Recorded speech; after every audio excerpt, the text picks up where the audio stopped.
Everyone, this is our first training in the oh goodness, in the Kick-Ass Career Changes group. I am super excited to be here. I am representing the Impact and Identity program. But today we are going to be talking about the 4 common mistakes that I see career changers making all the time. And so you do not want to miss this if you are trying to land your first job title in a new industry, new market, new place to be doing your work. All right. So I am Tony Rosati. I am the founder of Impact and Identity, and I'm going to be doing these live trainings every week, every Thursday at 2 p.m. Mountain Time, in the Kick-Ass Facebook group, Kick-Ass Career Change Facebook group. So I would love to have you join us over there, and you won't miss a thing, and you'll be able to catch the recordings as well. I'm going to be talking about a special freebie today later, so be sure not to miss that one as well. All right. So pandemic and basically made all of us really think about what the heck we were doing with our lives and with our careers. And we basically dug really deep and we reflected. And if you're listening to this, you have found this magical new space that you want to be in. And you probably went ahead and went into training. Maybe you trained in UX or data science or even programming to be a developer. Or, hey, maybe you're an academic and you already knew how to do research, for example, and you just need to translate it so that you can work on products instead of working for periodicals. No matter what, you're basically committed to never feeling the way that you felt before about the work that you do. If you're here listening to me and you recognize, especially through this pandemic and all of this experience, that we have one life to live and you want to make the absolute most of it, you are passionate about the work that you do, and you want your work to be purposeful and have meaning, then you are 100% in the right place. I have helped thousands of people land new jobs, figure out what was going wrong, why they're feeling like crap at work, and I can't wait to help you as well. So today we're going to be starting with, as I said, the 4 common mistakes that I get to hear all the time that career changers make when they're trying to land their first job.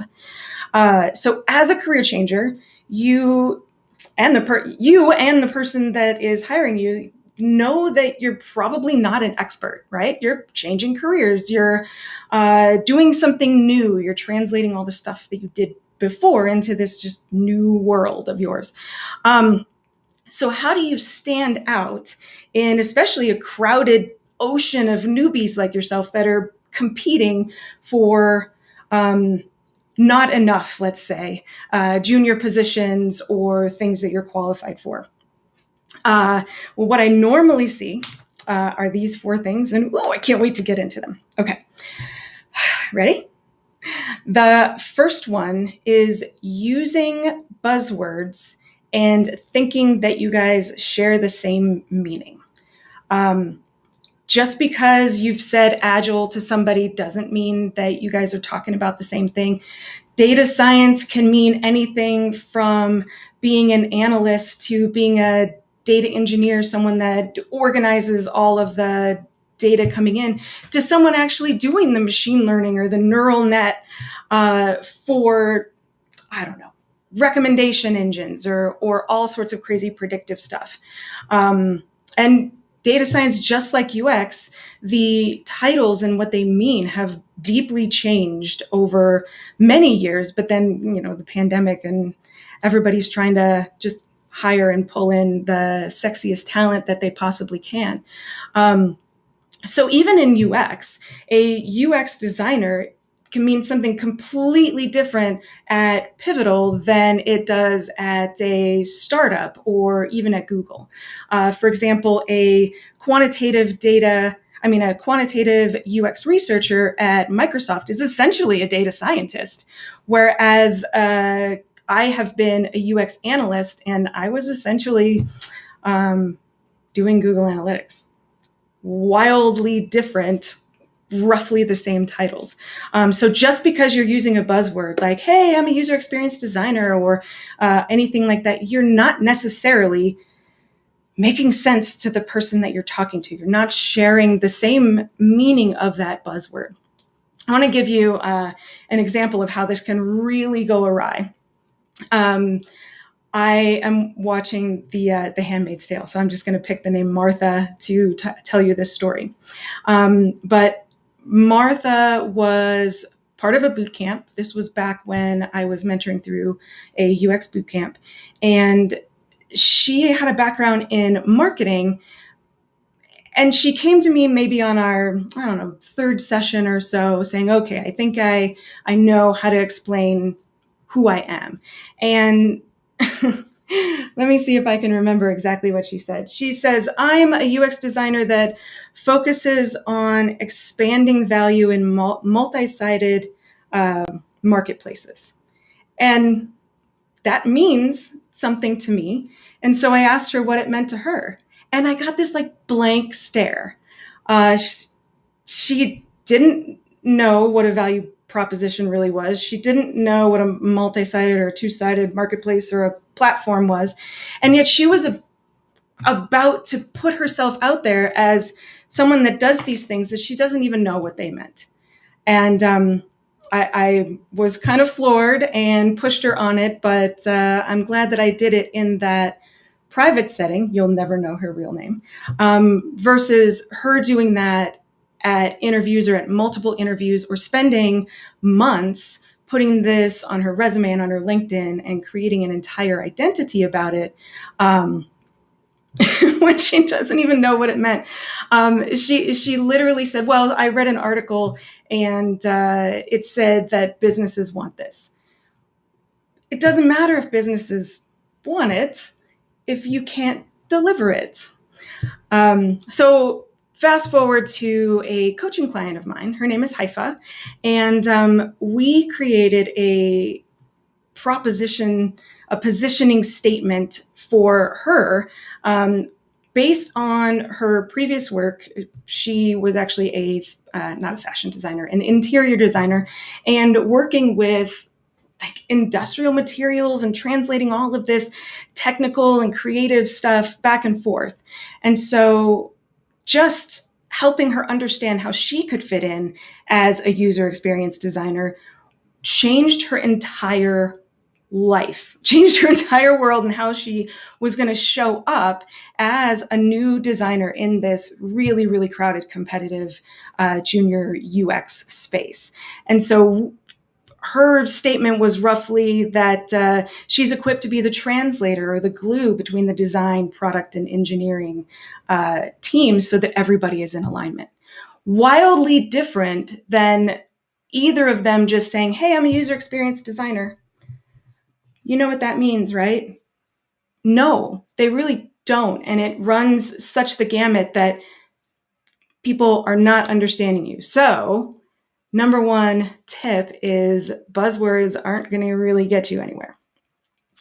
Number two mistake that I see juniors making is that they're hiding behind their credentials. So I see this a lot with boot campers. And essentially what they've done is they've spent, depending on the boot camp, 6 months to 9, 11, 12 months learning, let's say, user experience design, for example.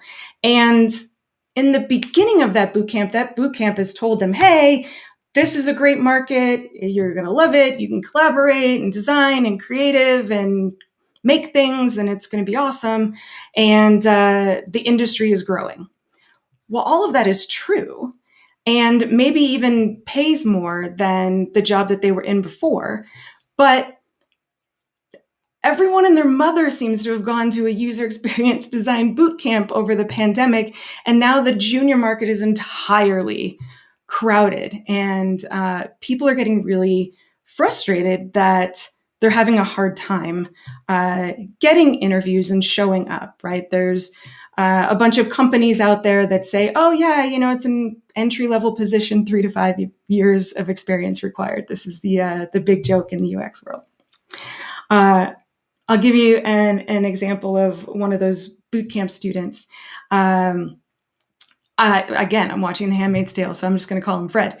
He was switching from a creative space and wanted to be in UX so that he could have more of a steady job, that he could actually request days off and go on vacation and not be kind of freaking out from project to project, which is absolutely fine. But I pointed out to him that all he has are class projects in his portfolio. And he did not like hearing that. He did not like hearing that almost all of my other students and clients were taking everything that they learned in their bootcamp and going even further. And if he's doing this job that hundreds of thousands of other people are deeply passionate about, and the reason that he's doing it is to have a paycheck and days off, that he needs a better story. He needs to dive deeper. He thought that he could hide behind, well, I put in the time, I learned this, I know this process, and therefore I should get hired. And if you really think about the words that I just said, that is like the definition of entitlement. And so if someone is showing up in a crowded marketplace with a sense of entitlement, no wonder they're not getting as far as they are. And no wonder they're feeling especially maybe angry or even maybe taken advantage of or upset that the world doesn't look fair. Again, with UX, it's the whole, how dare companies require experience for junior level positions. That level of entitlement and that level of hiding behind, hey, I was educated, I deserve a job, isn't going to get them very far. And I do want to empathize. So I'll tell you my personal example of how I hid behind my own education. I know it well. So I hid behind my master's degree when I was switching from being in the climate and atmospheric sciences to being a researcher in UX. Like I just said, working for products instead of for periodicals. That was me. So I showed up here in this new industry, in this brand new job, basically trying to strut my stuff, hey, well, I was in science, I'm smart, and showing up to meetings using those buzzwords and thinking that all of that was very impressive and would be the reason that someone would take my recommendation on where to take their product. And holy cowbells, was I wrong. It really, really, really backfired. Essentially, different industries just don't look at problems the same. I mean, if I just look at the idea of statistical significance, to get a peer-reviewed journal, statistical significance is highly important. To increase the bottom line at a startup, the level of statistical significance is much less important, is very different, much more broad, and actual heartfelt gut confidence ends up coming into play. Your reputation ends up coming into play.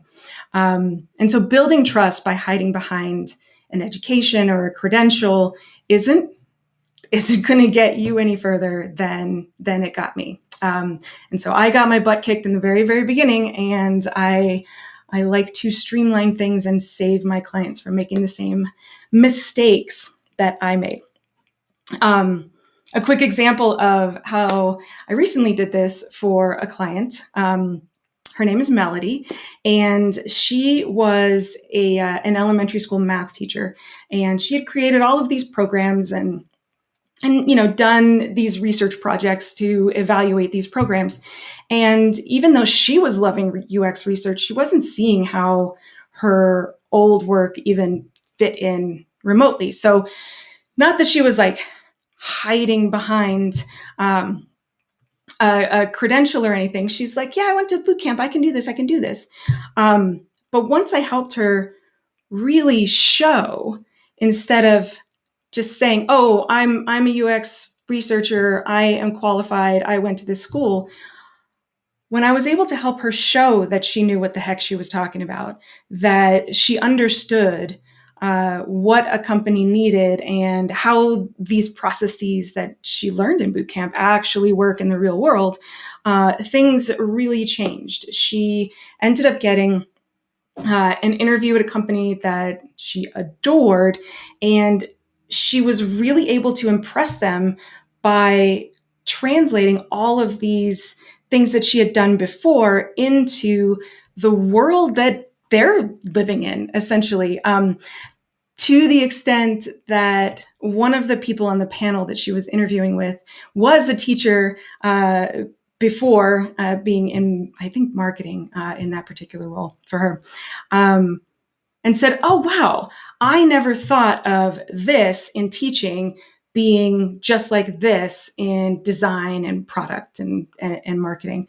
And so right off the bat, because Melody had done the work with me to translate all of these things and really understand problems, she built this trust. Hey, I have just shown you that I can help you. I can bring you along. And not only did she get an offer and got hired and took the job and all of that good stuff, but she got $12,000 more than like her, oh, I hope I get this sort of offer. So I'm happy to say that right off the bat, Melody made a threefold within 1 year over what she paid for the program. I was really proud of her. Okay, so along the lines of show, don't tell, and especially this is especially perfect for UX people. But I have my freebie, and what I would love for you to do is if you could comment anywhere on where you're watching, just comment show, don't tell. And I will be sure to get you a 1 hour free training about how to basically craft your portfolio and be in your interviews so that you're really showing that you're a good match instead of just telling, right? You want to show that you're a good communicator, not say, I'm a good communicator. Because yes, I've seen that before too. All right, so show, don't tell. Can't wait to hear you. Oh, and along those same lines, if you guys are watching the replay, can you just hit #replay? And that way I will be able to respond to you and make sure to answer any questions that you do have. All right, ready for number 3? I am. Okay. Number 3 is that career changers tend to have this like rough idea of what they want their next job to look like and to offer. And so they end up bringing that vision into their interviews, right? And I mean, hey, like an example of a boot camp, they've got these mentors or career services that come with tuition. And there's even a whole bunch of mentors out there for free, ADP list, I think .org, for example. You can wait around for a month and get a free hour with a UX designer or researcher of your choice. But a lot of times, the questions that you're getting from this level of support help you to formulate what you're looking for in your future. But it doesn't help you to formulate what you are offering a company. And so essentially you're showing up and saying, oh, well, or the candidate is showing up and saying, hey, I'm really looking to be on a team that's collaborative and that is going to teach me and train me stuff. And I'm looking for mentorship and I can't wait to learn from you, take from you. I can't see why anybody would, any company would be excited about a person that says, hey, I want you to pay me and I'm going to show up for 8 hours a day and I want more training. I want more in return, versus pay me and I'm going to give you this. Now, I totally get that, especially when you're a career changer, when you're a newbie, when you're in this whole new space, it is really hard to know what on earth you have to offer, right? You're probably looking at yourself as really generic or just getting started. Again, not an expert. And that's just not necessarily true. You are a human being. You are not a commodity. You have passions and interests. And if you're a career changer, you are not fresh out of high school or college. You did things before. You have a perspective of the world, and those are some things that you bring to the table. So in the Impact and Identity program, these are the things that we pull out of all of our students and participants and everything else so that they can show up to these interviews and be freaking rock stars, and able to translate, hey, I have some experience in, let's say, teaching, because I already talked about that. And therefore, I know how to show up in XYZ sort of way. Because you got to spell it out for people. I mean, just like things needed to be spelled out to you so that you could understand and make the moves that you made to get here so far. You got to spell things out for them. I mean, even when I was writing articles in science, like I couldn't believe how much I was like, oh, I really need to like say everything explicitly, because that is part of what good communication is creating alignment, being very clear, having my own clarity to be able to hand it off to somebody else.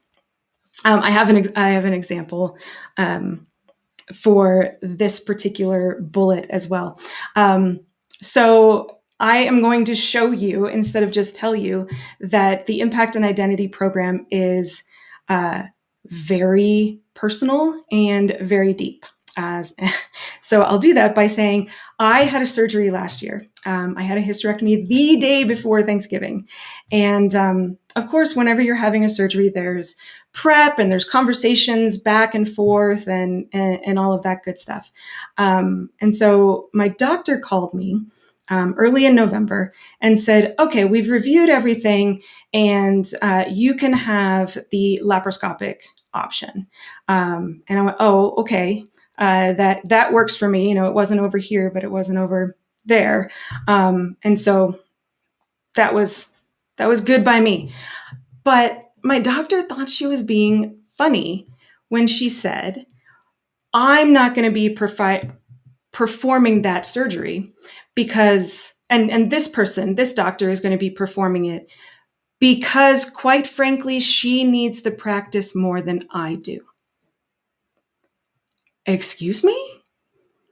This is my body, and you're telling me I have to turn it over to someone that needs practice? Are you out of your mind?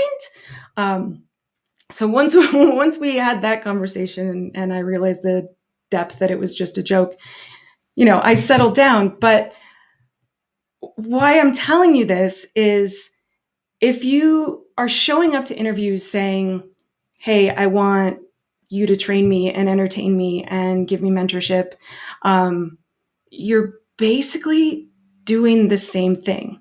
I was being asked to turn over my body, my life, the payment that my insurance was going to make for this surgery because someone needed practice, needed to learn. Oh, hell no. No. My body, their product, and their product is their livelihood, roughly their life. I don't know. I hope not. And so to me, it's akin. Don't show up and say, I want this from you. Say, I can provide this for you. So that is number 3. Closely related is number 4. And boy, this is like the end all be all that I hear all the time. I'm willing to do anything. I'll do anything. I just want to get started. So just like everything else we do in the Impact and Identity program, I want you to look underneath what that statement is really communicating. It's essentially saying, I have no passions. I have no interests. I probably don't care about this. Again, I'm taking training or a title or experience on my resume. And in my experience, that also means I'm going to leave as soon as I can to go pursue what I actually give a shit about. And it's very expensive for companies to hire somebody. And again, why would they select that person when they can select somebody that is actually a match, that actually has passion for food and groceries and agriculture, for an e-commerce company or Instacart or something like that? Alignment there, creating culture and actually this like sense of belonging and wanting to be there is what you should be conveying versus, oh, I'll do anything. Yeah, I can do anything. Whatever, just give me a chance. I'm begging you. None of those types of statements build trust. None of those things build credibility. And a company will have less confidence in you as a candidate, and therefore your application goes lower and lower and lower. All right. So I have just shared with you the 4 very, very common mistakes I see with career changers. They are using buzzwords and thinking that you are in alignment, hiding behind your education or credential, telling companies what you want to take from them instead of what you can actually give to them, and saying, I'll do anything, and being so super general that you're absolutely not noteworthy or interesting. By all means, be interesting. I hope this gives a bit of insight into your career change and what you can do to land the first job in this new industry of your dreams, and give your work and your career some purpose and excitement, because we really do only have this one life. So please go ahead and join the private Facebook group. You will get notified every week of these trainings, and we will soon be announcing each and every topic ahead of time, so you can see if you want to check in live or hit the replay. If you are watching the replay, hit #replay or type #replay so that I can be sure to respond to any questions that you have. And definitely grab the freebie. Just comment somewhere in this video, show don't tell, and I will make sure to get you the 1-hour recording free training all about the 6 moves that you need to make to land the interview and show that you are trustworthy, credible, and awesome, instead of just telling them that you're trustworthy, credible, and awesome. Thank you so much for joining me today. I'll see you later.